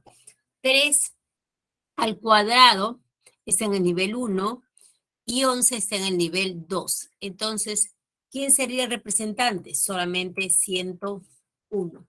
No puede un número representar a varias posiciones, solamente uno de ellos. Entonces, tendríamos que su representante es 101. Y yo puedo continuar, si tengo por ahí un poco de espacio, puedo hacer estos ejercicios. Y tendríamos esta regla de los 9, donde cada uno de estos números es expresado como producto de factores primos. ¿Para qué me va a servir esto? Por ejemplo, si yo tengo ahora, me dice, si yo divido 1 entre 77, me da como resultado 0, 12, 9, 8, 7. ¿Qué viene a ser esto? Este viene a ser el número periódico puro originado por esta fracción. ¿Por qué esta fracción tiene, disculpe, este número decimal tiene 6 cifras en su periódico? ¿Cómo es que tiene 6 cifras? Por lo siguiente, veo 11 y digo, este 11 está acá en ese nivel, nivel 2, mientras que 7 está por acá, está en el nivel 6. nivel 6. Entonces, para hallar el número de cifras del periodo, ¿qué debemos hacer? Debemos tomar, dice, el mínimo con un múltiplo del nivel R por el nivel puntos suspensivos hasta el nivel S. Entonces, el número de cifras del nivel 11, acá está el nivel 11, eso será igual a 2. Del nivel 7, eso será igual a 6. Entonces, el mínimo con un múltiplo de 11, de 7, será igual. ¿Qué nivel tiene el valor 11? Tiene nivel 2. ¿Qué valor tiene nivel 7? Nivel 7 o 7 tiene nivel 6. El mínimo con un múltiplo de 2 y 6 es 6. Eso me indica cuántas cifras hay en el periodo. No quiénes son, solo cuántas son. Bien, bien, pero ahora nos faltaría ver qué pasa con cuando B. En el anterior vimos si B es potencia de 2 o 5. Acá B no es potencia de 2 y 5. ¿Qué pasa si hay la combinación de ellos? ¿Qué sucede si B tiene factor 2 y 5? Y también otros factores, pero estos otros factores no son valores nulos a la vez, ¿no? Y tal que cada uno de estos P sub 1, P sub R sub S, dice que son PESIs con 2 y 1, o sea, no tiene ningún factor común. Muy bien, entonces vamos a ver. Para determinar la parte periódica, me dice lo siguiente. Tomo el mínimo con múltiplos de los niveles de R hasta S. Ese es para la parte periódica. Para la parte no periódica, bueno, estamos acá, ¿no?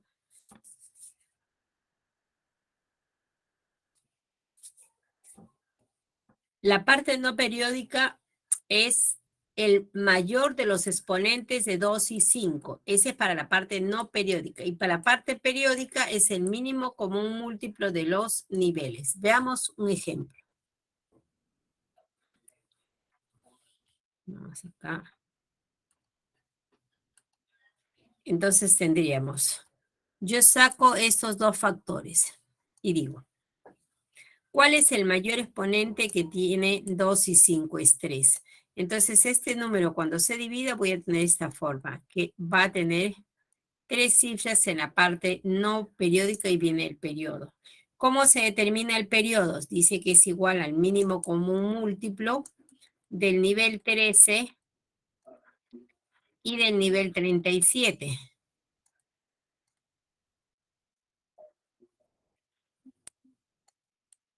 Pero el nivel 13 está representando a 6 y el nivel 37 a 3. Entonces lo que yo voy a hacer es tomar el mínimo común múltiplo de 3 y 6. Y eso es igual a 6. Bien, entonces vamos a borrar todo.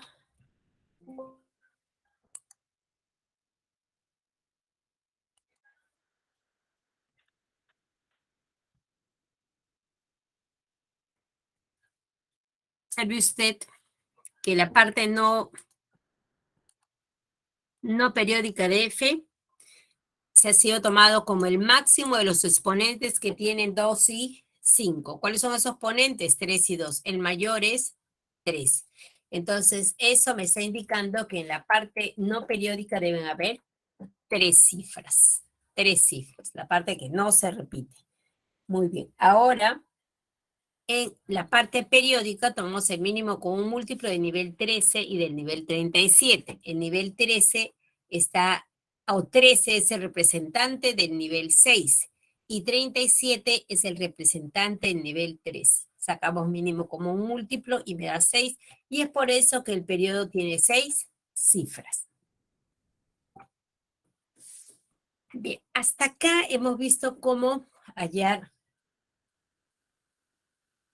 la fracción que originó un número decimal y la importancia del denominador de expresarlo como producto de factores primos, el teorema fundamental de la aritmética.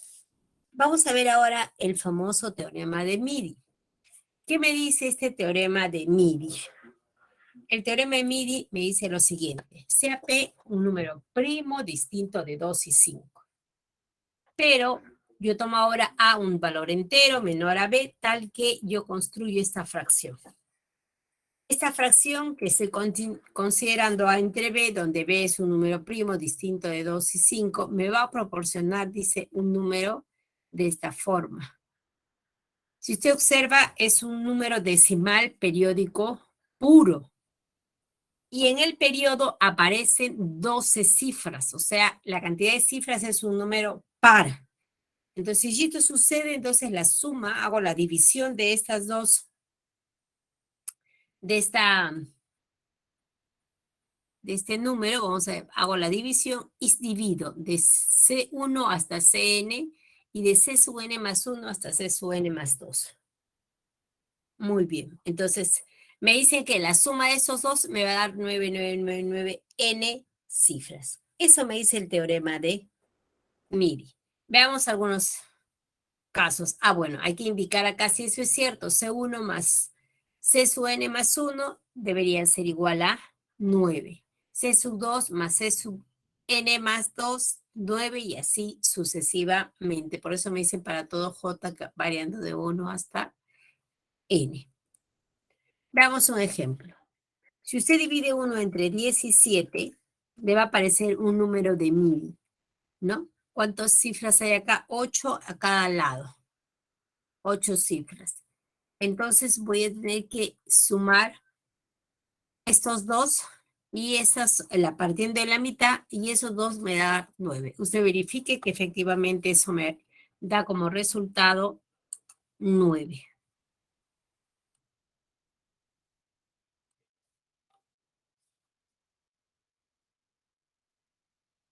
Sumamos 7 más 2, 9, 4 más 5, 9, 6 más 3, 9.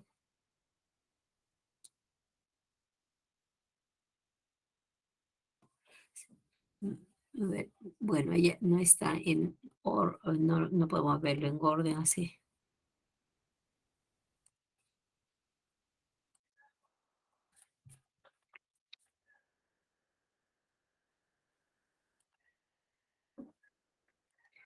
No, lo que estoy haciendo es 0,58, 82, 352.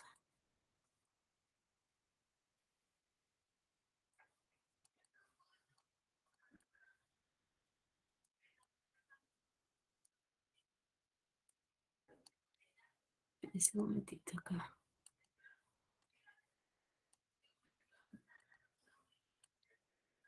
Es 1, 1, 7, 6, 4, 7.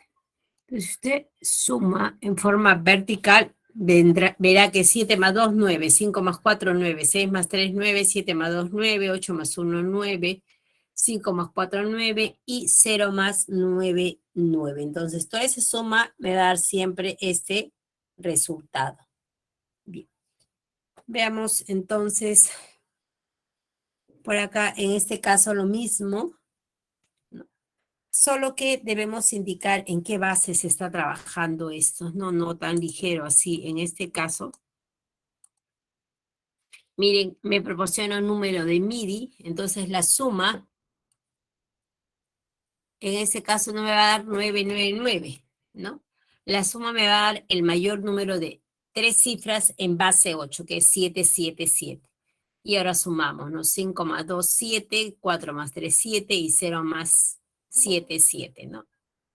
Un momentito, chicos, ¿no? Parece que la batería se me agotó por acá. Tenía que un momentito, por favor.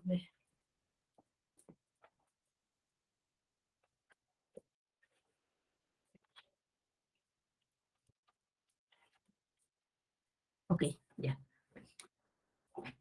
Muy bien. Eso en base, en otra base, ¿no? En base 10, la suma tiene que darme 9, mayor número. Estos resultados que aparecen acá, por favor, también tómenlo un pantallazo porque lo vamos a usar. Y acá viene un hecho muy importante, por ejemplo, el caso de que si usted suma, por ejemplo, este número en base 10, 0, 3, 3, 3, puntos suspensivos, que usted sabe que es igual a 0,3 periodo. Eso también lo puede escribir como la suma de 0,3 más 0,03 más 0,003 y más puntos suspensivos. El primer sumando es igual a, vamos a poner por acá, sería 3 sobre 10. El segundo sería 3 sobre 10 al cuadrado. Recuerde esto porque lo vamos a usar mucho. El que sigue sería 3 sobre 10 elevado al cubo. El que sigue 3 sobre 10 a la cuarta y así sucesivamente. Entonces ya acá se desprenden estas otras propiedades. Por favor le pido que le tomen pantallazo. Y ya con esto creo que tenemos el material como para poder resolver los ejercicios. Como hemos visto al último el teorema del MIDI, para que no se me quede suelto ese teorema, sino que fijemos los conceptos, vamos a ver los ejemplos que están relacionados al teorema del MIDI. Entonces, en tal sentido, comenzaremos con el ejercicio número 10. Entonces vamos a empezar. No, el ejercicio 4. Ahí está, el ejercicio 4. 4 y 10, o 9, creo que uno de ellos está ahí. ¿Qué me dice ese ejercicio? Dice, el número MIDI de la forma, fíjese, este es un número decimal. ¿Cuántas cifras tiene? Ese número tiene 1, 2, 3, 4, 5, 6. Número par de cifras en el periodo, ¿no? Entonces, los números MIDI tienen en el periodo una cantidad de cifras par, dice. Es generado por una fracción irreducible cuya suma de términos representa la cantidad de soles que tiene Andrea ahorrado. Si para comprar un regalo gastó la tercera parte de lo que tenía ahorrado, ¿cuántos soles le quedan a Andrea? Muy bien. Entonces, acá yo tengo que este número que es un número MIDI, entonces ha sido generado por una fracción irreducible. Vamos a suponer que la fracción sea X sobre Y. Y entonces ahí está el número MIDI. Esta fracción tiene que ser irreducible. ¿Qué significa? Que el máximo común divisor de X y de Y tiene que ser igual a 1, ¿no? Entonces, irreducible y además su máximo común divisor debe ser igual a 1, ¿no? Irreducible. Ahora, como es número de MIDI, dividimos entre la mitad y la suma de A más A más 3 tiene que ser 9, de A menos 1 y A más 4, 9, de A hasta acá, ¿no? De A con A menos más 3, 9. Vamos a poner esto de esta manera. No, la suma de esto con esto me tiene que dar 9. Lo mismo esto de acá con esto 9 y el último también. La suma tiene que dar 9 por condición de MIDI. Entonces sumamos. Eso es por dato.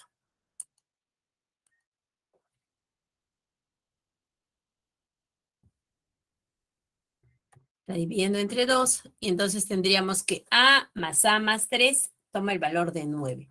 Si es así, entonces 2A será igual a 6 y de donde A tomaría el valor de 3. Ahora, es correcto porque usted observe, el A es un valor mayor, esto de acá todos son cifras, tiene que ser mayor que 2, pero menor a 4, ¿no? El único que queda, menor o igual a 4, ¿no? ¿Podría ser 4? Sí. El único que queda es A igual a 3. Entonces ya tengo el número MIDI, ¿no? El número MIDI sería, reemplazando el A, sería 0,321678. Muy bien. Pero este es un número decimal periódico puro. ¿Cómo hago para determinar su generatriz? En el numerador escribo el periodo y en el denominador tantas cifras como tenga el periodo. Pero ¿qué sucede acá? Yo observo el periodo. Si yo sumo las cifras del periodo, tendría 7 más 8, 15, ¿no? Vamos a poner esto de acá. 7 más 8, 15. Más 6, 21. Más 1, 22. Más 2, 24. Más 3, 27. Es un número cuya suma de sus cifras da 27, quiere decir que el número es múltiplo de 9. Entonces podemos sacar tercias, simplificar, de ahí aparecerá séptima. Luego de simplificar me quedo simplemente con esa ecuación. Y eso sí es una fracción irreducible, ¿no? Eso sí es irreducible, ¿no? Entonces ya tengo la fracción irreducible. ¿Qué me dicen a mí de esto?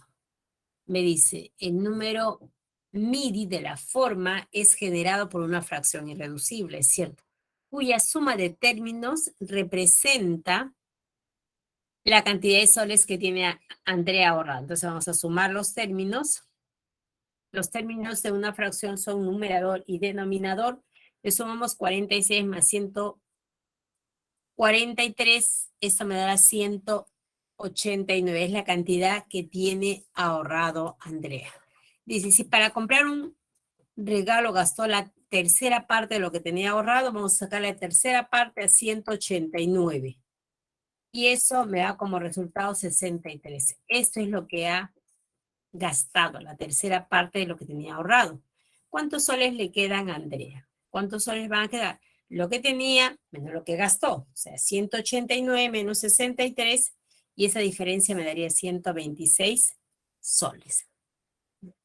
Esa diferencia daría 126 soles. Y la alternativa correcta estaría en la alternativa C. Entonces ya tenemos lo que es el número de MIDI. Bien, ahora vamos a pasar a otro ejercicio con el número de MIDI. También sencillo como esto. Por acá está el otro ejercicio donde utilizamos el número de MIDI, el ejercicio 6.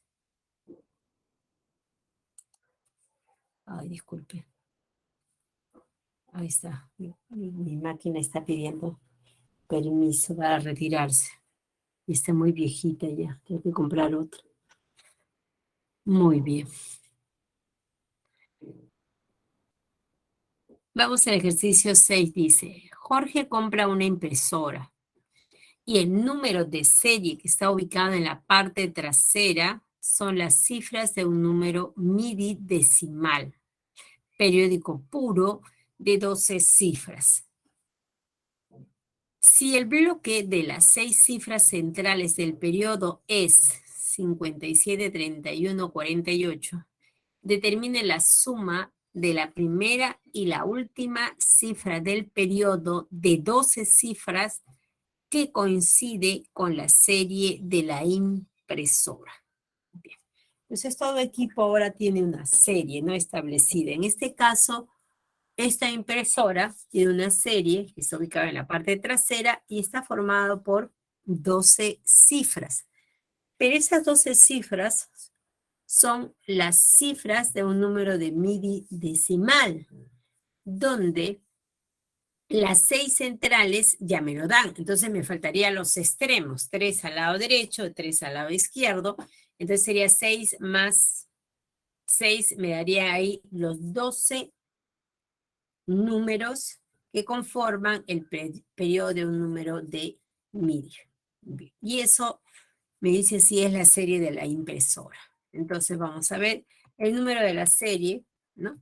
Entonces, por condición será de esta manera. Ese será el número de la serie, ¿no? Sería A, B, C, después los 6 centrales, después X, Y, Z. Pero ¿qué pasa? La mitad, justamente en la mitad, sería en 5, 7, 3, hacemos una línea, ¿no? Y sabemos que por dato eso de ahí es un número decimal de MIDI, ¿no? ¿No? Son las cifras del número, esta serie es las cifras del número de MIDI periódico puro de 12 cifras. Entonces, eso es dato. Entonces, dividimos entre 2 ahí, 6 a la izquierda y 6 a la derecha. ¿Qué debe pasar con esa suma? Que debe darme 9, 9, 9, 9. ¿Qué significa? Que 3 más Y, 9, 5 más, no, 3 más Z, 9, 7 más Y9 y 5 más X9. Después en el otro sentido, igual, ¿no? A más 1, 9, B más 4, 9 y C más 8, 9. Muy bien, entonces hagamos esos cálculos. Entonces tendríamos ABC 573 más 148, X, Y, Z me daría 9, 9, 9, 9, 9, 6, 9, porque hay 6 cifras. Muy bien, entonces ahora digo, A más 1 debería ser igual a 9. ¿De dónde? De acá despejando tendría que vale, eso, vale 8. B más 4 debe ser 9 también. Y de acá desprendo que B vale 5. Bien. Luego tendría C más X, me daría 9. Entonces C toma el valor de 1.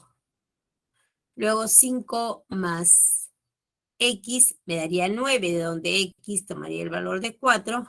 7 más Y igual a 9. Nuevamente voy al tópico. Voy al despejar acá. Y igual a 2. Y el último valor que necesito es 3 más Z igual a 9. Y de donde Z igual a 6. ¿Qué es lo que le piden a ustedes? Determine la suma de la primera y la primera. Vamos a poner el puntero, la primera y la última cifra del periodo de 12 cifras que coinciden, ¿no? Estos dos coinciden. Y ya tengo el valor de A y también tengo el valor de Z. Entonces la suma de eso sería igual a 8 más 6, me dará como resultado 14. Y la respuesta estaría en la alternativa C. Espero que haya quedado claro del número de MIDI, no es complicado. Los teoremas, yo repito siempre a los alumnos, los teoremas, por ejemplo, hemos visto el teorema fundamental de la aritmética, las fórmulas que se obtienen, hemos visto la escriba, el teorema de Erastóstenes, que me dice cómo determinar si un número es o no es un primo. Esos teoremas importantes, por favor, hágalos un cuadrito. Lo mismo acá, allí estamos viendo teorema de MIDI. ¿Cuándo se aplica? ¿Qué propiedades nos da? Esos teoremas, por favor, tenerlo a la mano, ¿no? Yo siempre estoy insistiendo en estos teoremas, pero guárdelos, hágase usted una tablita para poder tener estos teoremas. Bien, pasamos al ejercicio número 1. Ahora si retrocedemos.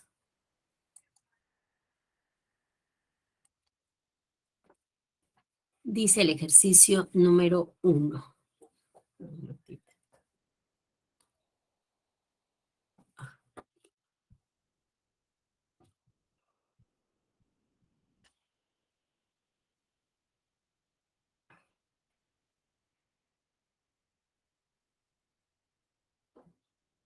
Okay.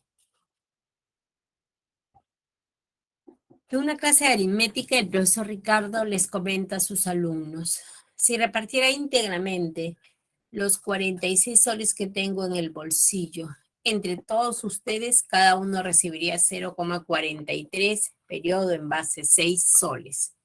Determine cuántos soles como mínimo tendría que agregar el profesor para que cada alumno reciba una cantidad entera de soles. Observe que la cantidad que él tiene, si bien es cierto, que son 46 soles, lo ha recibido cada uno de los alumnos, entonces este número se ha dividido y lo que no sé es cuántos alumnos hay, ¿no? Tengo 46, ¿entre cuánto lo voy a dividir? Lo que sí sé es que, ¿no?, tengo 46, lo divido entre la cantidad de alumnos, y sé que eso me va a dar como resultado 0,43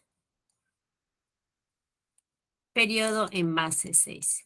Entonces, primero indicar eso, ¿no?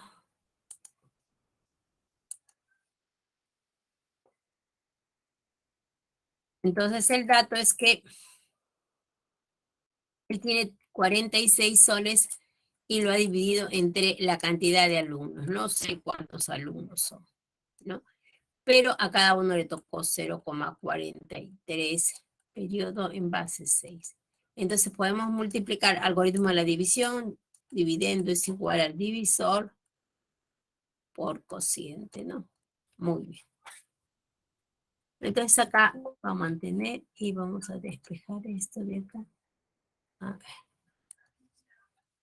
Vamos a suponer que la cantidad de alumnos que yo tengo es A, entonces A por 0,43 periodo en base 6 tiene que ser igual a 46. Ese número de aval que está apareciendo es un número que está en su forma mixta, ¿no? Hay una parte entera que es 4 y una parte decimal que es 3, que se repite de forma indefinida. ¿Cómo determinar esa generatriz? Vamos a determinar la generatriz y entonces tendríamos 0,43. Nada más que esto de acá, lo estoy sacando, esto de acá.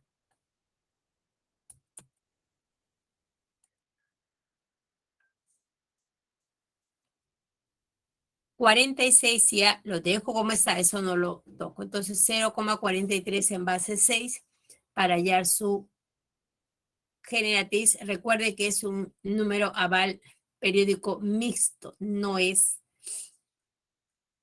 exacto ni es periódico, es mixto. Entonces en el numerador va a ir 43 en base 6 menos 4 en base 6. Y en el denominador hay un 5 que es la mayor cifra a usar en base 6, seguido de un 0 porque hay una sola cifra en la parte no periódica.